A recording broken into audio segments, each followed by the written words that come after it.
Hey guys, Indy here with Ultimate Tool Reviews. Got a really special treat for you today.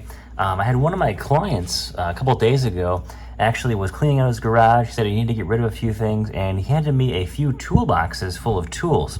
Now, of course, I'm a little curious and I wanted to see what was in those toolboxes and I found from this client. So what I have in front of me here is some vintage wrenches. What's cool with these wrenches is I've got one from a company called Westline, and it is made in Japan. I've also got one from Stanley. I'm sure you've heard of the brand Stanley. This is from their Handyman series, and this is going to be all forged in the USA, right here, manufactured in the USA. Haven't seen that in a while from Stanley, of course. Not a lot is made in the USA anymore, but some things are coming back. Of course, we got Milwaukee starting to come back with some USA-made tools. We've got Craftsman looking to make some US-made tools in Texas as well soon. But something that might be a little more rare here that you don't see very often is a brand called Gray Tools, and they are made in Canada. Pretty much the only manufacturer of tools in Canada that I'm aware of. Check out their website. Seems like they claim to be the only tool manufacturer in Canada as far as I can tell. If I'm wrong, guys, let me know in the comments below. But one thing I wanted to show off with these tools is just some of the slight differences here. Now, all of these tools, I believe, have sat in a toolbox. I'm not sure how much they've been used over the past maybe 10, 20, 30, 40, maybe even 50 years. This client was definitely in his 80s, and so he said he's been using tools for just decades now. And he had a small collection. He got rid of a few things at a garage sale, but this is what he had left. He said, you know what, you can just take it. So I'm a big fan of Japanese-made tools, guys. Of course, you've seen a lot of what I do. I use a lot of Makita stuff, and I just love anything Japanese-made. I've got a few KTC tools. If you've ever heard of those, they're super high-end tools from Japan, excellently well made. AVE's on some amazing videos on some of the KTC tools as well too. So Westline tools, I don't know a lot about Westline. Kind of hard to find out a lot about Westline online. But what I have found out though is that they're possibly even pre-50s. So this wrench might be, I'm guessing, between 50 to maybe even 80, 90 years old. I'm not 100% sure on that. I can't really find that much information on this brand or this tool itself. But it's very cool to see just the details in this tool and how well this tool is made.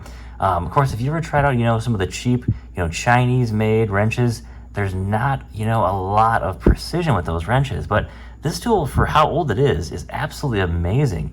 It is super silky smooth when you close this wrench here. One thing I noticed though is when you compare it to this USA-made Stanley, much of the Stanley made is actually newer or older than this tool, but it doesn't close just as smooth as that Stanley. So if you see right here, you can see just a little bit of light right in between that. And I'm not sure if that's by design, but what's really cool though is it does close perfectly right here at the tip, which is nice.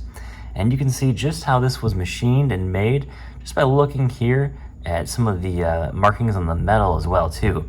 But this tool is absolutely incredible. The craftsmanship that goes into these wrenches is amazing. And just look at how this thing moves and how it comes out. I have not done anything to this tool. I've not put any oil on it, not cleaned it up at all. It has just came right out of that toolbox for however old it is, and I'm holding it right here now, guys, on video.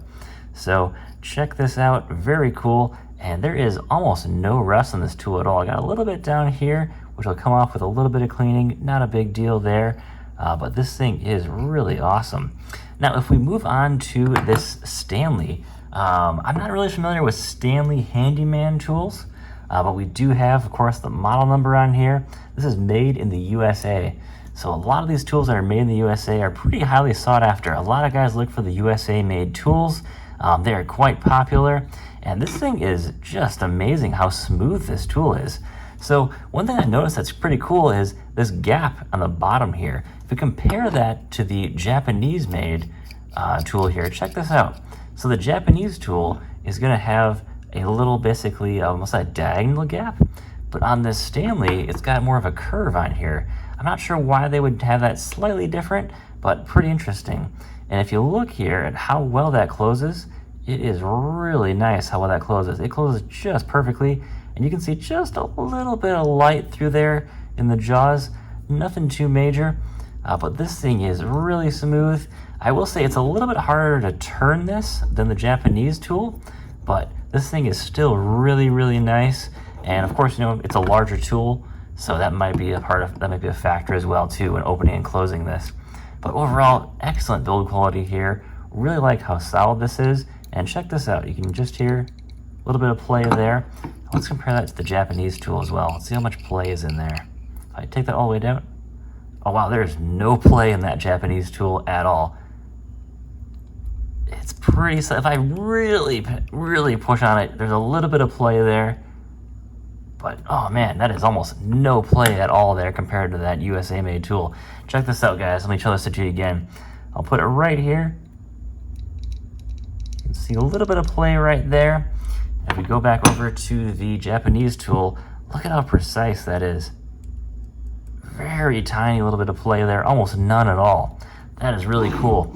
So now let's move to the biggest wrench that I found in that set, and this is the Canadian-made Gray Tools. So I've never actually even heard of this brand. I actually had to look this brand up before I made this video, and apparently they manufacture their tools in Japan and Canada that I'm aware of. Mostly Canada from what I can tell. I can't really find a ton of information on exactly where they manufacture their tools, but that's all I can really find out for right now, guys. If you got any more information, let me know in the comments. I will add it to the description as well. And this seems to be excellently made as well too. So let's pull this all the way out. I want to check that any play in here. Let's see here.